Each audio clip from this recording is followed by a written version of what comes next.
bạn vậy thà bon cái thân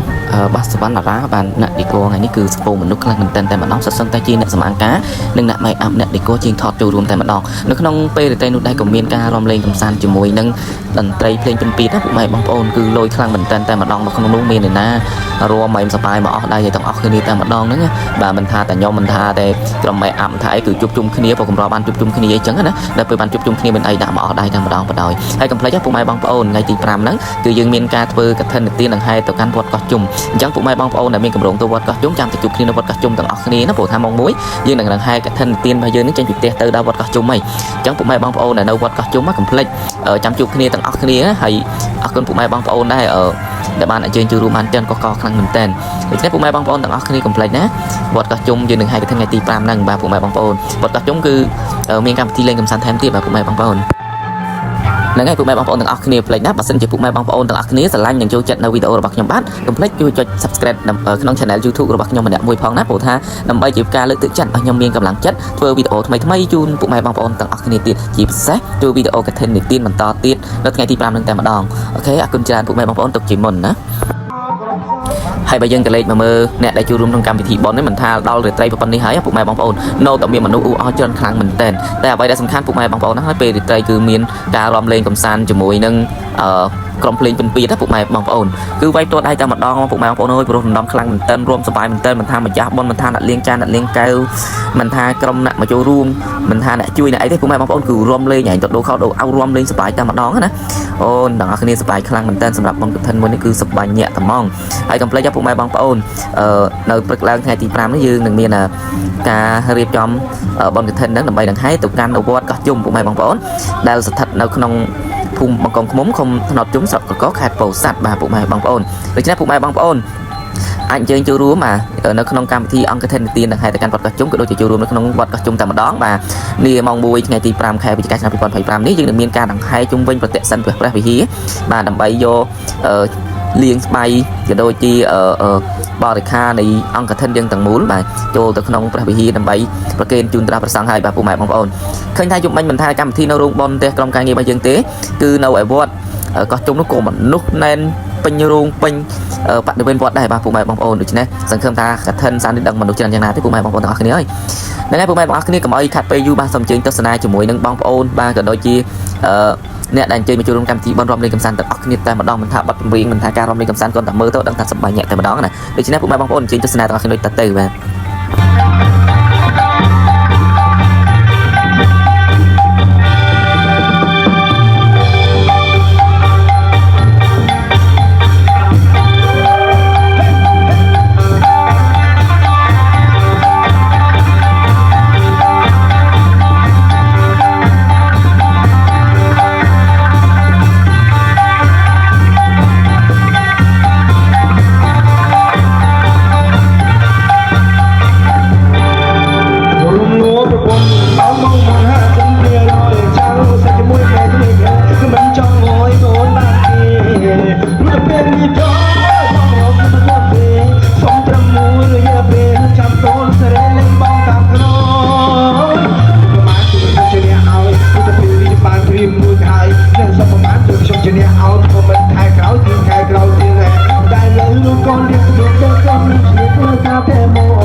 ผู้ชมจะเป็นชายแท้แต่เอามันไหลเป็นสัญชาติชายก่อนนี้ก็ต้องชวนชูเงินมันกระบอกใช้ลูกเจ๊ชาผู้ชมจะเป็นคนการชักรถเพลินแล้วการชักชาเลยเดินเชื่อเช้ามันก็เลยจับทั้งเมื่อเดินใจผู้ชมยกเลยชูได้ทำไมมันต้องยกเลยชูการจะบ้าเลยจังชอบเช่ชาจะเดินไปไหนมันต้องลงเลยเอาใจมาจับมองมองมองขึ้นมองมองมองขึ้นตอบที่คือเราช้ามุดโจจะมาเกี่ยวกับใจเนี่ยบอกชูไปทำไปใช้ที่โตหนึ่งเลยจบเพิ่มลงสวยยังที่เราและหลังตาชูชาไม่คือเต่าที่ที่ก็ไม่เห็นแล้วชูบอกไปให้ฉันดูเลิกชูได้ทำไมมันต้องเลยชูได้ไม่ใช่บ้านเลยชูเชื่อชาไม่ได้เกี่ยวกับใครดูกันเลยไม่เอาไปมอ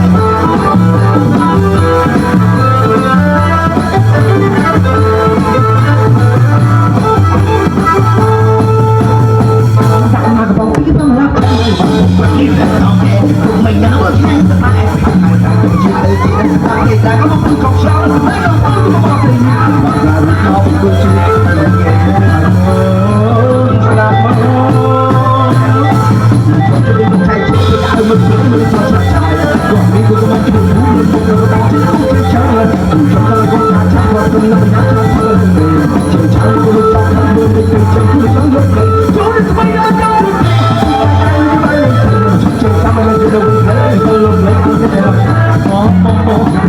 มองมองมองเฮ้ยเฮ้ยเฮ้ยังไม่แข็งที่โตรุ่นใส่ชุดมันลึกเลยอย่างที่เราและกันหลายบางชุดมีแค่ผู้ไม่คือใส่เจ๊กี้ก็เป็นเพียงแค่ชุดอะไรหาชาทุกเส้นชุดทำไมมันต้องยุบเลยผู้ชายที่มาเจ็บเชื่อชาไม่ได้เป็นเลยก็เลิกไม่เอาตัวเลือกจากมองมองมองขึ้นมองมองมองขึ้น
บ้านนี้เป็นปีหกสิบเลยเป็นท็อปเ